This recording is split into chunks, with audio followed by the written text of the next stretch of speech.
Hello नमस्कार दोस्तों। तो कैसे हो आप लोग? उम्मीद करता हूँ कि बढ़िया होंगे। आज के इस लेक्चर से हम लोग क्लास 12 की मैथमेटिक्स का चैप्टर 3 मैट्रिक्स स्टार्ट करेंगे। तो चलिए शुरू करते हैं। तो इस चैप्टर को स्टार्ट करने से पहले हम लोग को ये पता होना चाहिए कि मैट्रिक्स क्या होती है। तो मान लेते हैं कि हमारे पास एक डेटा कुछ इस तरीके से डिफाइंड है कि उसमें 3 कॉलम्स हैं और 2 रोज हैं, इस तरीके से। तो इस फॉर्म को क्या बोलते हैं? मैट्रिक्स बोलते हैं। जब अगर डेटा को, जो भी हमारे पास डेटा गिवन है, उस डेटा को अगर हम इस तरीके से रो और कॉलम के फॉर्म में रिप्रेजेंट कर दें तो उस फॉर्म को क्या बोल देते हैं? मैट्रिक्स बोला जाता है। तो इन हॉरिजॉन्टल लाइंस को बोलते हैं रो। ये हॉरिजॉन्टल लाइन क्या होती है? रो। और ये जो वर्टिकल लाइंस होती है, ये वर्टिकल लाइंस, इनको बोलते हैं कॉलम। नंबर ऑफ रो यहाँ पर कितनी है? 2 रो है, एक हॉरिजॉन्टल लाइन और ये दूसरी हॉरिजॉन्टल लाइन। फिर नंबर ऑफ कॉलम की यहाँ पर कितने हैं? 3 है, तो नंबर ऑफ कॉलम 3 हो जाएंगे। अब इसके बाद बात आती है कि ऑर्डर ऑफ मैट्रिक्स क्या होता है। तो इसी क्वेश्चन में देखते हैं कि ऑर्डर ऑफ मैट्रिक्स क्या होता है। जब ऑर्डर ऑफ मैट्रिक्स का मतलब है order of matrix. Order of matrix का मतलब ये है कि अगर हम उन एलिमेंट्स को, मैट्रिक्स को क्या कहते हैं? रो इनटू कॉलम के फॉर्म में लिख दें, रो इनटू कॉलम, इसके फॉर्म में लिख दें, तो उस फॉर्म को क्या बोलते हैं? ऑर्डर ऑफ मैट्रिक्स बोला जाता है। तो यहाँ पर कितने रो है? 2 इंटू 3। तो ये क्या हो जाएगा? ऑर्डर ऑफ मैट्रिक्स हो जाएगा। यानी अगर ये मैट्रिक्स ए गिवन है तो ऑर्डर ऑफ मैट्रिक्स ऑफ ए कितना हो जाएगा? 2 इंटू 3। तो इसको हम लोग यहाँ पर इस तरीके से दिखा देते हैं। ऑर्डर ऑफ मैट्रिक्स क्या हो जाएगी? 2 इंटू 3 हो जाएगी। ठीक है। तो अगर किसी मैट्रिक्स में एलिमेंट्स को m number of rose and n number of columns में डिस्ट्रीब्यूट कर दिया है तो उस मैट्रिक्स का ऑर्डर क्या हो जाएगा? m इंटू n हो जाएगा। तो ऑर्डर ऑफ मैट्रिक्स का, यानी जो एलिमेंट्स हैं उन एलिमेंट्स को m number of rose and n number of columns के फॉर्म में रिप्रेजेंट कर दिया गया है, तो उस मैट्रिक्स का ऑर्डर कितना हो जाएगा? m इंटू n ऑर्डर हो जाएगा। अगर किसी मैट्रिक्स का ऑर्डर हमें पता है तो उस मैट्रिक्स के ऑर्डर का यूज करके हम लोग उस मैट्रिक्स में कितने एलिमेंट होते हैं ये इजीली फाइंड कर सकते हैं। तो number of matrix, number of element of matrix ए बोल देते हैं। तो अगर हमें इस मैट्रिक्स में देख लो कि कितने नंबर ऑफ एलिमेंट है तो उसको कैसे लिख सकते हैं? Number of element in a matrix A, of matrix A, sorry, किसी मैट्रिक्स में कितने नंबर ऑफ एलिमेंट है उसको कैसे रिप्रेजेंट करते हैं? उसके ऑर्डर से लिख देते हैं। जितना उसका ऑर्डर होता है उसी से हम लोग फाइंड कर सकते हैं। मान यहाँ पर इस मैट्रिक्स का ऑर्डर कितना है? 2 इंटू 3 है। तो यहाँ पर नंबर ऑफ एलिमेंट, इसको, इस ऑर्डर को हम लोग मल्टीप्लाई करके लिख देते हैं। ऑर्डर और नंबर ऑफ एलिमेंट में फर्क क्या है कि हम ऑर्डर को मल्टीप्लाई नहीं करते हैं, रो इंटू कॉलम को इस फॉर्म में ही लिखा रहने देते हैं। m इंटू n के फॉर्म में लिखा रहता है, या रो इंटू कॉलम के फॉर्म में मैट्रिक्स लिखी रहती है, उसका ऑर्डर को लिख देते हैं। लेकिन जो नंबर ऑफ एलिमेंट होते हैं किसी मैट्रिक्स में, उस ऑर्डर की वैल्यूज को मल्टीप्लाई कर दिया जाए तो जो वैल्यू मिलेगी वो क्या हो जाएगा? नंबर ऑफ एलिमेंट किसी मैट्रिक्स में पता चल जाएंगे। अब यहाँ पर एक वर्ड यूज करें, एलिमेंट ऑफ मैट्रिक्स क्या है? तो मैट्रिक्स में जो भी वैल्यूज होती हैं, ये जो वैल्यूज हैं, इन वैल्यूज को बोलते हैं एलिमेंट ऑफ मैट्रिक्स बोलते हैं। तो जो भी मैट्रिक्स में डेटा गिवन होता है या वैल्यूज गिवन होती है या फंक्शन गिवन होता है, उन वैल्यूज, फंक्शंस और डेटा को हम लोग क्या बोलते हैं? एलिमेंट्स ऑफ मैट्रिक्स बोला जाता है। तो ऑर्डर ऑफ मैट्रिक्स को हम लोग m इंटू n यानी रो इंटू कॉलम के फॉर्म में रिप्रेजेंट करते हैं। नंबर ऑफ एलिमेंट मैट्रिक्स से कैसे फाइंड कर देते हैं? जो ऑर्डर गिवन होता है उसको मल्टीप्लाई करके लिख देते हैं। अब देख लेते हैं किसी मैट्रिक्स में एलिमेंट्स का डिस्ट्रीब्यूशन कैसे होता है। अगर हमारे पास एक मैट्रिक्स ए गिवन है जिसमें एलिमेंट a i j है, जहां पर i डिनोट करता है ith नंबर ऑफ रो को, ith नंबर ऑफ रो को, एंड j रिप्रेजेंट करता है jth नंबर ऑफ कॉलम को। तो अगर हमें 2 इंटू 2 ऑर्डर के एक मैट्रिक्स का फॉर्मेशन करना है, उसमें एलिमेंट्स को डिस्ट्रीब्यूट करना है, तो उसको हम लोग कैसे कर सकते हैं? तो यहाँ पर i की वैल्यू कहाँ तक चेंज कर सकते हैं? 1 और 2 में, और j की वैल्यू कहाँ तक चेंज कर सकते हैं? 1 और 2 में, ये कैसे हम डिफाइन कर रहे हैं? तो यहाँ पर ये जो वैल्यू दे रखी है ये क्या है? कॉलम रो नंबर है, और ये क्या है? हमारा कॉलम है। नंबर ऑफ रो हो गए और ये क्या हो गया? नंबर ऑफ कॉलम हो गए। तो नंबर ऑफ रो कितने हैं? 2, तो फर्स्ट रो हो जाएगा और ये सेकंड रो हो जाएगा। नंबर ऑफ कॉलम कितने हैं? 2 हैं, तो फर्स्ट कॉलम हो जाएगा और ये सेकंड कॉलम हो जाएगा। तो इस तरीके से हम एलिमेंट्स को दिखाएंगे। तो फर्स्ट रो कितने हैं? 1 और 2 हैं, तो फर्स्ट रो में कॉलम कितने आ जाएंगे? फर्स्ट रो और फर्स्ट कॉलम का एलिमेंट ये हो जाएगा। फिर फर्स्ट रो में कॉलम 2 भी तो हो सकता है, तो यहाँ पर A12 आ जाएगा इस तरीके से। फिर क्या कॉलम और चेंज होगा? कॉलम और तो चेंज होगा नहीं, तो सिर्फ इतना एलिमेंट हो जाएगा। फिर A21 सेकंड रो में, फिर सेकंड रो में फर्स्ट कॉलम का एलिमेंट इस तरीके से लिख सकते हैं, और सेकंड रो में सेकंड कॉलम का एलिमेंट इस तरीके से लिख सकते हैं। तो इस तरीके से हम मैट्रिक्स में एलिमेंट का डिस्ट्रीब्यूशन कर देते हैं 2 इसी तरीके से हम 3x3 के मैट्रिक्स का डिस्ट्रीब्यूशन, एलिमेंट का डिस्ट्रीब्यूशन भी कर सकते हैं। तो यहाँ पर क्या क्या वैल्यू आ जाएगी? A11 फर्स्ट रो का फर्स्ट एलिमेंट का first row and first column का एलिमेंट है। A12 क्या है? ये 1 रिप्रेजेंट करना है रो नंबर को, और कॉलम क्या रिप्रेजेंट कर 2 क्या रिप्रेजेंट कर रहा है? कॉलम नंबर को। तो ये first row and second column का एलिमेंट होगा। और यहाँ पर अगर लिख दे A13, तो ये क्या आ जाएगा? First row and third column का एलिमेंट हो जाएगा।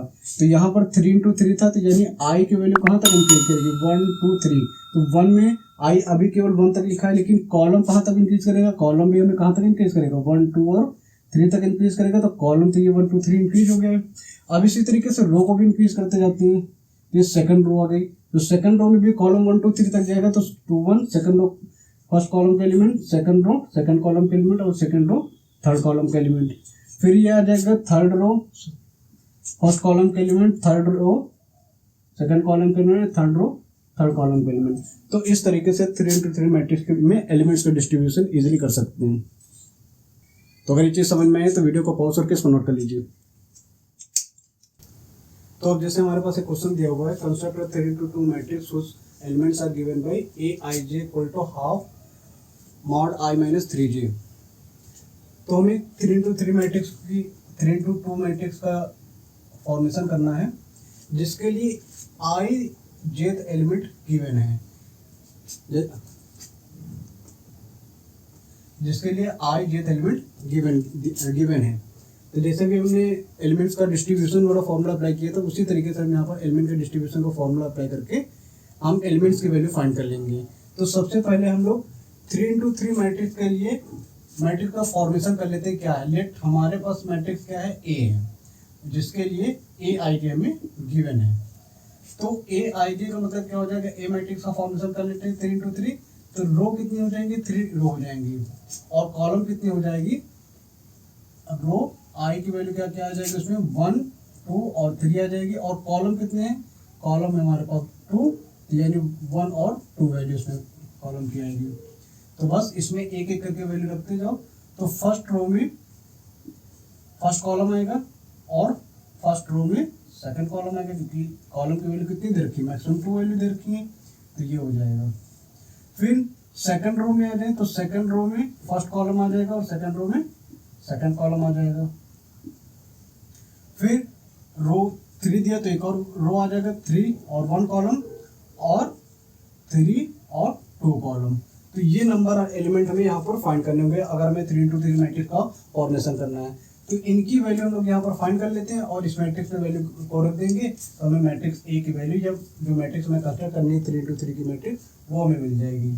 तो इसके लिए हमें फॉर्मूला दिया गया है, A11 की वैल्यू कैलकुलेट करने के लिए, A12 की वैल्यू कैलकुलेट करने के लिए, इन सभी एलिमेंट को कैलकुलेट करने के लिए यहाँ पर एक फॉर्मूला गिवन है aij।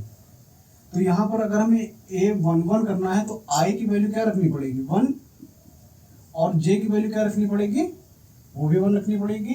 तो 3 into 1, तो ये वैल्यू कितनी आ जाएगी?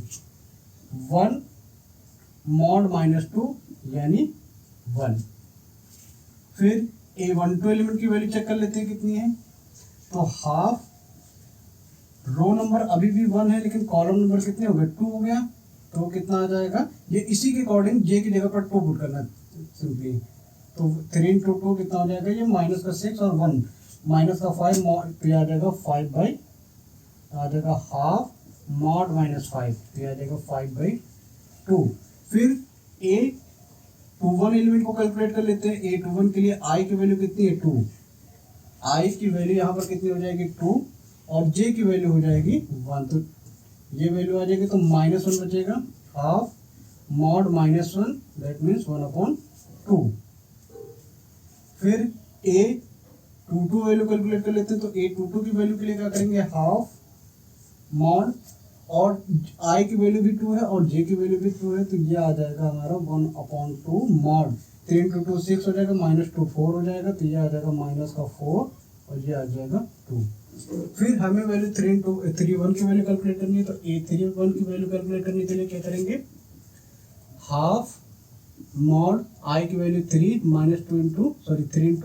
1, J की वैल्यू कितनी 1 है, तो ये वैल्यू कितनी आ जाएगी, ये हो जाएगा 0। 3 × 3 3 × 1 सॉरी 3 हो जाएगा, 3 - 3 कितना हो जाएगा, 0 हो जाएगा। फिर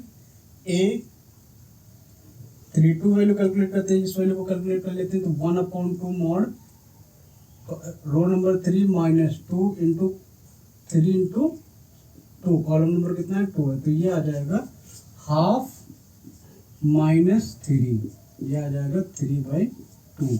तो ये सभी एलिमेंट हमको पता चल गए। A11 एलिमेंट क्या है, A12 एलिमेंट क्या है, A21 22 31 32, ये सभी एलिमेंट हमको पता चल गए। अब ये सभी एलिमेंट की वैल्यू इस मैट्रिक्स में पुट कर देंगे तो हमें 3 × 2 मैट्रिक्स की फॉर्मेशन मिल जाएगी। तो A = कितना आ जाएगा, A11 एलिमेंट की वैल्यू हमारे पास कितनी है, 1, A12 एलिमेंट की वैल्यू है 5/2, A21 एलिमेंट की वैल्यू है 1/2, A22 एलिमेंट की वैल्यू है 2, A31 एलिमेंट की वैल्यू है 0, A32 एलिमेंट की वैल्यू है 3/2। तो ये हमारे में कौन सी मैट्रिक्स हो गई, 3 × 2 की मैट्रिक्स हो गई। और ये क्या है, ये ऑर्डर ऑफ मैट्रिक्स है, यानी 3 × 2 ऑर्डर की मैट्रिक्स यहाँ पर बनेगी। और अगर ऑर्डर को मल्टीप्लाई कर दे यहाँ पर, तो ये कितना आ जाएगा, 6 आ जाएगा। तो टोटल 6 नंबर ऑफ एलिमेंट भी यहाँ पर हैं। तो इस तरीके से मैट्रिक्स के फॉर्मेशन वाले क्वेश्चन को कर सकते हैं। तो वीडियो को पॉज करके इसको नोट कर लीजिए। तो अभी तक हम लोगों ने पढ़ लिया मैट्रिक्स क्या होती है, ऑर्डर ऑफ मैट्रिक्स क्या होता है, एलिमेंट्स ऑफ मैट्रिक्स क्या होते हैं, नंबर ऑफ एलिमेंट्स कैसे फाइंड करते हैं, मैट्रिक्स के एलिमेंट्स का डिस्ट्रीब्यूशन कैसे होता है, ये सब हमने पढ़ लिया। अब हम लोग देख लेते हैं टाइप्स ऑफ मैट्रिक्स क्या होते हैं। तो क्या है टॉपिक, टाइप्स ऑफ मैट्रिक्स। किस किस टाइप की मैट्रिक्स होती हैं, या टाइप्स ऑफ मैट्रिक्स लिख देते हैं, किस किस टाइप की मैट्रिक्स होती है। तो सबसे पहली फॉर्म होती है रो मैट्रिक्स। तो रो मैट्रिक्स का मतलब क्या है, तो रो मैट्रिक्स क्या होता है, a matrix in which only one row and more than one column. तो उस मैट्रिक्स को क्या बोलते हैं, रो मैट्रिक्स बोलते हैं, यानी एक ऐसी मैट्रिक्स जिसमें सिर्फ और सिर्फ एक रो हो। तो ये क्या हो जाएगा, ओनली वन रो प्लस, और क्या होना चाहिए, मोर देन वन कॉलम, एक से ज़्यादा कॉलम हो जाते हैं। तो ऐसी मैट्रिक्स को क्या बोलते हैं, रो मैट्रिक्स बोलते हैं। या इस मैट्रिक्स को हम लोग हॉरिजॉन्टल मैट्रिक्स भी बोलते हैं, हॉरिजॉन्टल मैट्रिक्स भी बोलते हैं। ऐसा क्यों बोलते हैं, इसका मतलब दिखाते हैं। तो रो मैट्रिक्स का एग्जाम्पल जैसे हमारे पास है क्या, 1 2 3 और ये 4। तो यहाँ पर नंबर ऑफ रो कितनी है, 1 है, लेकिन नंबर ऑफ कॉलम क्या है, मोर देन 1 है। तो इसको क्या बोलते हैं, रो मैट्रिक्स बोलता है। और हॉरिजॉन्टल मैट्रिक्स बोलने का मतलब है ये हॉरिजॉन्टल लाइन में, केवल सिर्फ हॉरिजॉन्टल लाइन है एक, तो इस वजह से हॉरिजॉन्टल मैट्रिक्स भी बोलते हैं। फिर दूसरी फॉर्म होती है कॉलम मैट्रिक्स की। कॉलम मैट्रिक्स क्या होता है, तो a matrix in which only one column and more than one row is called as column matrix. तो यानी एक ऐसी मैट्रिक्स जिसमें केवल ओनली वन कॉलम, केवल एक कॉलम हो, प्लस मोर देन वन रो। तो ऐसी मैट्रिक्स को क्या बोलते हैं, कॉलम मैट्रिक्स बोलते हैं। एग्जाम्पल क्या हो गया, जैसे हमारे पास, इसी को हम इस तरीके से लिख सकते हैं। तो ये मैट्रिक्स क्या हो गया, कॉलम मैट्रिक्स हो जाएगी। हो गई। अब ये क्या है, एक वर्टिकल लाइन ड्रॉ हो रही है वर्टिकल कॉलम के फॉर्म में, तो इस वजह से इसको बोलते हैं वर्टिकल मैट्रिक्स भी बोलते हैं, वर्टिकल मैट्रिक्स भी बोलते हैं इसको हॉरिजॉन्टल मैट्रिक्स बोलते हैं और इसको वर्टिकल मैट्रिक्स बोलते हैं। ठीक है, इसके बाद फिर थर्ड मैट्रिक्स होती है rectangular matrix. Rectangular matrix, rectangular matrix. तो रेक्टेंगुलर मैट्रिक्स का मतलब क्या है, ऐसे मैट्रिक्स जिसमें नंबर ऑफ रोज और नंबर ऑफ कॉलम्स इक्वल नहीं होंगे, तो ऐसे मैट्रिक्स को क्या बोल देंगे, रेक्टेंगुलर मैट्रिक्स बोल देंगे। जैसे 2×3 ऑर्डर की एक मैट्रिक्स रेक्टेंगुलर मैट्रिक्स होगी और 3×2 ऑर्डर की एक मैट्रिक्स रेक्टेंगुलर मैट्रिक्स होगी। तो रेक्टेंगुलर मैट्रिक्स क्या होती है, नंबर ऑफ रोज को अगर हम m से रिप्रेजेंट करें और नंबर ऑफ कॉलम को n से रिप्रेजेंट करें, तो अगर m is n not equal to n है तो उसको मैट्रिक्स को क्या बोलेंगे, रेक्टेंगुलर मैट्रिक्स बोलेंगे। एग्जांपल ये भी रेक्टेंगुलर मैट्रिक्स है क्योंकि इस मैट्रिक्स का ऑर्डर कितना है 1×3 और इस मैट्रिक्स का ऑर्डर कितना है 1×4 है ये, और ये कितना है 5×1 है। तो ये मैट्रिक्स क्या है, ये भी रेक्टेंगुलर मैट्रिक्स है क्योंकि यहाँ पर रोज एंड कॉलम सेम नहीं है, इक्वल नहीं है, तो इस वजह से क्या हो जाएगा, ये भी रेक्टेंगुलर मैट्रिक्स के एग्जाम्पल हो गए। यानी एक रो मैट्रिक्स और एक कॉलम मैट्रिक्स को हम लोग रेक्टेंगुलर मैट्रिक्स भी बोलते हैं। फिर फोर्थ केस होता है स्क्वायर मैट्रिक्स। स्क्वायर मैट्रिक्स, अब स्क्वायर मैट्रिक्स का मतलब क्या है, ऐसे मैट्रिक्स जिसमें number of rose and number of column same हो जाए, तो उस मैट्रिक्स को क्या बोल देंगे, स्क्वायर मैट्रिक्स बोल देंगे। स्क्वायर का मतलब क्या है, जिसमें नंबर ऑफ साइड सभी इक्वल हो जाएं और एडजेसेंट साइड भी इक्वल होनी चाहिए। नंबर ऑफ साइड सभी इक्वल है तो उसके एडजेसेंट साइड भी इक्वल हो जाएंगी। तो वैसे बोल सकते हैं कि नंबर ऑफ रोज और नंबर ऑफ कॉलम अगर सेम हो जाते हैं तो उस मैट्रिक्स को क्या बोलते हैं, स्क्वायर मैट्रिक्स बोलते हैं। एग्जाम्पल जैसे हमारे पास एक है 2×2 ऑर्डर की एक मैट्रिक्स, या हमारे पास है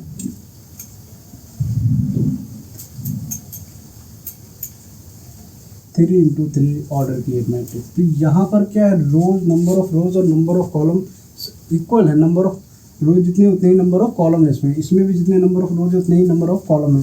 तो ये भी क्या हो जाएंगे, ये भी हमारे क्या हो जाएंगे, स्क्वायर मैट्रिक्स हो जाएंगे। तो स्क्वायर मैट्रिक्स क्या होता है, जिसमें नंबर ऑफ रोज यानी m और नंबर ऑफ कॉलम यानी n दोनों क्या हो जाए, इक्वल हो जाए, तो उस मैट्रिक्स को क्या बोलते हैं, स्क्वायर मैट्रिक्स बोलते हैं। फिर देखते हैं कि इसके बाद आता है डायगोनल मैट्रिक्स। क्या होता है डायगोनल मैट्रिक्स, तो डायगोनल मैट्रिक्स एक स्क्वायर मैट्रिक्स ही होती है, लेकिन यहाँ पर चेंज क्या होता है कि डायगोनल के अलावा जितने भी एलिमेंट होते हैं वो सभी जीरो हो जाते हैं। All the element except the diagonal are zero, यानी डायगोनल के अलावा जितने भी एलिमेंट हो जाएंगे वो एलिमेंट क्या हो जाएंगे, जीरो हो जाएंगे। तो उस मैट्रिक्स को क्या बोलते हैं, डायगोनल मैट्रिक्स बोलते हैं। एग्जाम्पल जैसे हमारे पास है 0 1 0 0 0 3, तो ये क्या है, डायगोनल मैट्रिक्स है। तो यहाँ पर इस डायगोनल को छोड़ करके बाकी सभी एलिमेंट क्या है, जीरो हो गए, तो इस वजह से इसको क्या बोलते हैं, डायगोनल मैट्रिक्स बोलते हैं। ठीक है, फिर आता है हमारा स्केलर मैट्रिक्स। 6 नंबर पे क्या होती है, स्केलर मैट्रिक्स। स्केलर मैट्रिक्स, तो डायगोनल मैट्रिक्स को ही स्केलर मैट्रिक्स बोल देते हैं अगर ये सभी एलिमेंट इक्वल हो जाएं। जैसे हमारे क्या एग्जांपल जैसे हम ले लें 2 0 0 0 2 0 0 0 2, तो ये क्या हो जाएगी, ये हमारी हो जाएगी डायगोनल मैट्रिक्स हो जाएगी, सॉरी स्केलर मैट्रिक्स हो जाएगी। डायगोनल मैट्रिक्स में क्या होता है, all the element except the diagonal are zero. यहाँ पर भी वही चीज़ होती है, बट यहाँ पर एक चेंज हो जाता है कि जितने एलिमेंट डायगोनल के होते हैं वो सभी क्या हो जाते हैं, इक्वल हो जाते हैं। तो इस वजह से उसको क्या बोलते हैं, डायगोनल मैट्रिक्स बोला जाता है। ठीक है, फिर 7th टाइप की मैट्रिक्स क्या होती है, 7th मैट्रिक्स क्या है, 7th हमारा है identity matrix. Identity matrix, identity matrix भी एक स्क्वायर मैट्रिक्स होती है। आइडेंटिटी मैट्रिक्स भी क्या एक तरीके की स्क्वायर मैट्रिक्स होगी। इसमें भी क्या होगा, डायगोनल एलिमेंट के डायगोनल मैट्रिक्स की तरीके से सभी एलिमेंट जीरो होंगे एक्सेप्ट द डायगोनल। बट यहाँ पर जो डायगोनल के एलिमेंट होंगे वो यूनिट एलिमेंट हो जाएंगे, या क्या बोलते हैं 1 1 हो जाएंगे, 1 0 0 0 1 0 0 0 1। तो यहाँ पर all the element except the diagonal are zero and the diagonal element are equal to 1, यानी जो डायगोनल के जितने एलिमेंट हो जाएंगे वो सभी क्या होंगे 1 के इक्वल होंगे, और डायगोनल के अलावा जितने भी एलिमेंट हो जाएंगे वो क्या हो जाएंगे 0 हो जाएंगे। और ये कैसी मैट्रिक्स होती है, एक तरीके की स्क्वायर मैट्रिक्स होती है, या डायगोनल मैट्रिक्स होती है, या स्केलर मैट्रिक्स होती है, तीनों टाइप की मैट्रिक्स होती है आइडेंटिटी मैट्रिक्स। तो इसको किससे रिप्रेजेंट करते हैं, आई से रिप्रेजेंट करते हैं। और ये कितने ऑर्डर की मैट्रिक्स है, 3 × 3 मैट्रिक्स है, तो इसको लिख देते हैं यहाँ पर I3। अगर I2 लिखा गया है मतलब वो 2 × 2 ऑर्डर की मैट्रिक्स हो जाएगी, जैसे 1 0 0 1, ये क्या हो जाएगा I2 हो जाएगा। तो ये क्या हो जाएगी आइडेंटिटी मैट्रिक्स हो जाएगी। फिर लास्ट होता है जीरो मैट्रिक्स। लास्ट क्या है, जीरो मैट्रिक्स। तो जीरो मैट्रिक्स से साफ नाम समझ में आ रहा कि सभी एलिमेंट्स क्या हो जाएंगे, जीरो हो जाएंगे। तो मैट्रिक्स क्या हो जाएगा, zero matrix. A matrix in which all the element are zero is known as zero matrix.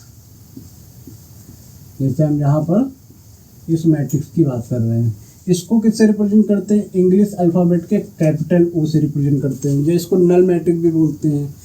तो जीरो मैट्रिक्स का मतलब क्या है, उसमें सभी एलिमेंट क्या हो जाएंगे, जीरो हो जाएंगे। तो इस वजह से इसको क्या बोलते हैं, जीरो एलिमेंट, यानी इसका मैग्नीट्यूड कितना होगा, इस मैग्नीट्यूड जीरो हो जाएगा, इस वजह से इसको क्या बोलते हैं, जीरो एलिमेंट। तो ये टाइप्स ऑफ मैट्रिक्स हो गए।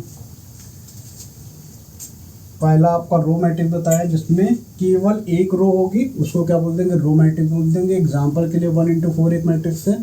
फिर कॉलम मैट्रिक्स जिसमें केवल एक कॉलम होगा और एक से ज़्यादा रो हो जाएंगे, उसको कॉलम मैट्रिक्स बोल देंगे। एग्जांपल के लिए 1 2 3 4 5 ये दिया हुआ है, तो ये 5 × 1 की मैट्रिक्स हो गई, ये 1 × 4 की मैट्रिक्स हो गई। रो मैट्रिक्स को हॉरिजॉन्टल मैट्रिक्स भी बोलते हैं, और कॉलम मैट्रिक्स को वर्टिकल मैट्रिक्स भी बोल देते हैं। रेक्टेंगुलर मैट्रिक्स होती है। रेक्टेंगुलर मैट्रिक्स में क्या होता है, रेक्टेंगल में क्या होता है कि एडजेसेंट साइड्स जो होती हैं वो इक्वल नहीं होती हैं। तो वही सेम कंडीशन यहाँ पर होगी। रेक्टेंगुलर मैट्रिक्स में नंबर ऑफ कॉलम्स इक्वल नहीं होंगे, तो ऐसे मैट्रिक्स को क्या बोल देंगे, रेक्टेंगुलर मैट्रिक्स बोल देंगे। एग्जाम्पल यही है, रो मैट्रिक्स को रेक्टेंगुलर मैट्रिक्स बोल सकते हैं, क्योंकि यहाँ पर 1 और 4 इक्वल नहीं होंगे, ऑर्डर सेम नहीं, sorry number of row number of column same नहीं। और कॉलम मैट्रिक्स को भी रेक्टेंगुलर मैट्रिक्स बोलते हैं, क्योंकि यहाँ पर नंबर ऑफ रोज और नंबर ऑफ कॉलम सेम नहीं है। फिर आता है स्क्वायर मैट्रिक्स। तो स्क्वायर के तरीके से जैसे स्क्वायर में एडजेसेंट साइड्स इक्वल होती है, वैसे यहाँ पर भी क्या हो जाएगा, number of rows equal to क्या हो जाएगा, नंबर ऑफ कॉलम हो जाएगा। तो उस मैट्रिक्स को क्या बोल देंगे, स्क्वायर मैट्रिक्स बोल देंगे। एग्जाम्पल के लिए 2 3 1 5 हो जाएगा, या 1 2 7 4 1 3 2 5 9 इस तरीके से हो जाएगा। फिर डायगोनल मैट्रिक्स आ जाएंगे। डायगोनल मैट्रिक्स में क्या होता है कि डायगोनल को छोड़ करके बाकी सभी एलिमेंट जीरो हो जाएंगे, तो ऐसी मैट्रिक्स क्या बोलते हैं, डायगोनल मैट्रिक्स बोलते हैं। डायगोनल मैट्रिक्स एक स्क्वायर मैट्रिक्स होती है, ये याद रखना। फिर आता है स्केलर मैट्रिक्स। तो स्केलर मैट्रिक्स एक तरीके की डायगोनल मैट्रिक्स होती है, और डायगोनल मैट्रिक्स क्या होता है कि स्क्वायर मैट्रिक्स है। तो सेम केस वही होता है कि डायगोनल मैट्रिक्स में क्या होता है, डायगोनल के एलिमेंट को छोड़ करके बाकी सभी जीरो होते हैं, तो यहाँ पर भी वही चीज़ होती है। बट यहाँ पर एक केस चेंज होता है, डायगोनल के जो एलिमेंट होते हैं वो नॉन जीरो एलिमेंट होते हैं और इक्वल होते हैं। ये जो भी डायगोनल के नॉन जीरो एलिमेंट क्या होते हैं, इक्वल हो जाते हैं, तो इसको क्या बोलते हैं, स्केलर मैट्रिक्स बोल देते हैं। फिर आता है आइडेंटिटी मैट्रिक्स। तो आइडेंटिटी मैट्रिक्स भी डायगोनल मैट्रिक्स की तरीके से होता है, उसमें सभी एलिमेंट क्या हो जाते हैं, जीरो हो जाते हैं एक्सेप्ट द डायगोनल एलिमेंट, और यहाँ पर डायगोनल एलिमेंट क्या हो जाते हैं, इक्वल टू 1 हो जाते हैं।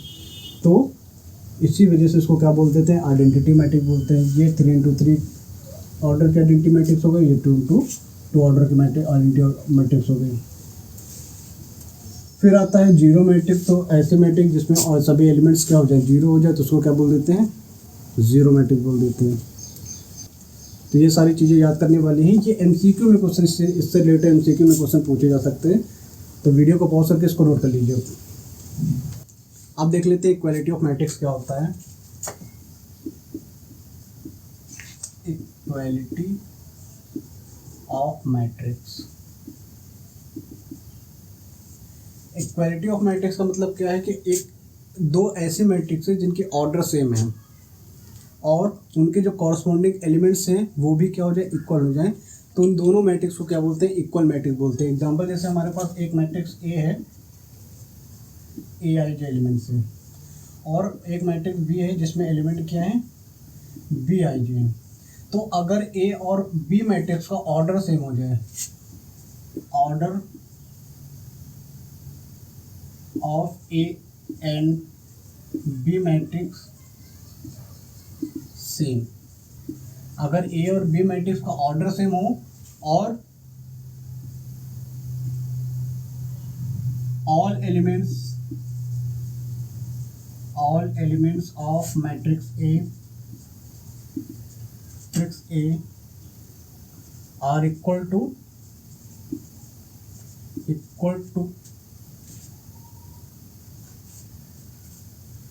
corresponding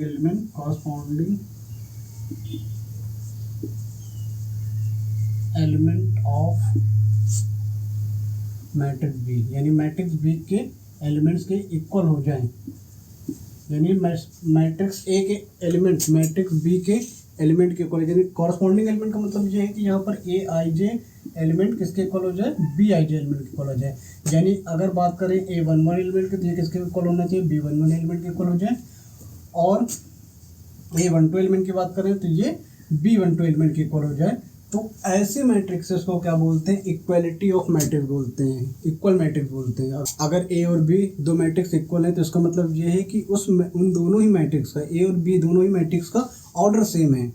अगर ए मैट्रिक्स का ऑर्डर 2 × 2 है तो बी मैट्रिक्स का भी ऑर्डर 2 × 2 होगा, और ए मैट्रिक्स के जो एलिमेंट होंगे वो बी मैट्रिक्स के एलिमेंट के इक्वल हो जाएंगे। जैसे ए मैट्रिक्स का A one one element B matrix के बी वन वन एलिमेंट के इक्वल हो जाएगा, और ए मैट्रिक्स का 1 2 एलिमेंट बी मैट्रिक्स के 1 2 एलिमेंट के इक्वल हो जाएगा। एग्जांपल के लिए हमारे पास जैसे ए इक्वल टू मैट्रिक्स है 2 0 7 5, ये ए मैट्रिक्स है, और बी मैट्रिक्स है हमारे पास 2 0 7 5, तो ये दोनों मैट्रिक्स क्या हो जाएंगी, इक्वल मैट्रिक्स होंगी।